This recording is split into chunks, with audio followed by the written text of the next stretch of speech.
युवा, बुजुर्ग, सब उनके सामने खड़े थे। दादी ने धीमे स्वर में कहा, मुझे खुशी है कि मेरा गांव अब मेरे बिना भी आगे बढ़ सकता है। याद रखना, सच्ची दौलत खेतों में नहीं, दिलों में उगती है। उनकी आवाज धीमी थी, पर शब्दों में वही पुरानी ताकत थी। उस शाम आसमान फिर सुनहरा था, हल्की हवा चल रही थी। मुर्गी चुपचाप उनके पास बैठी थी, जैसे वह वर्षों से हर सुख दुख की साथी रही हो। समय बीता और एक दिन दादी इस दुनिया से विदा हो गई। गांव में शोक था, पर उससे भी अधिक कृतज्ञता थी, क्योंकि उन्होंने केवल बातें नहीं सिखाईं, बल्कि जीवन जीने का तरीका दिया था।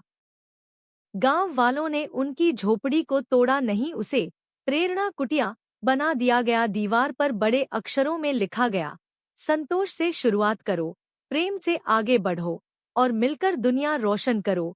वहां रोज बच्चे आते, बैठते और दादी की कहानियां सुनते। अब हर सुबह मुर्गी की अगली पीढ़ी की आवाज पूरे गांव में गूंजती थी। वह आवाज मानो याद दिलाती थी कि हर नया दिन नई जिम्मेदारी लेकर आता है। बच्चे मुस्कुराते हुए उठते, खेतों की ओर जाते, पाठशाला में पढ़ते और हर काम में दादी की सीख को याद रखते। गांव अब पहले से भी अधिक मजबूत हो चुका था। वहां केवल फसल और विचार ही नहीं, परंपरा भी उगती थी। लोग दूर दूर से आते और कहते, यह वह गांव है जहां एक दादी ने दिलों में क्रांति बोई थी।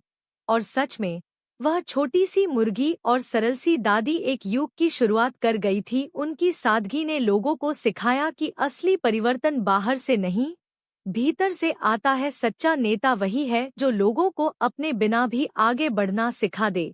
और जब एक इंसान सही सोच बोता है, तो उसकी छाया में पीढ़ियां फलती फूलती हैं।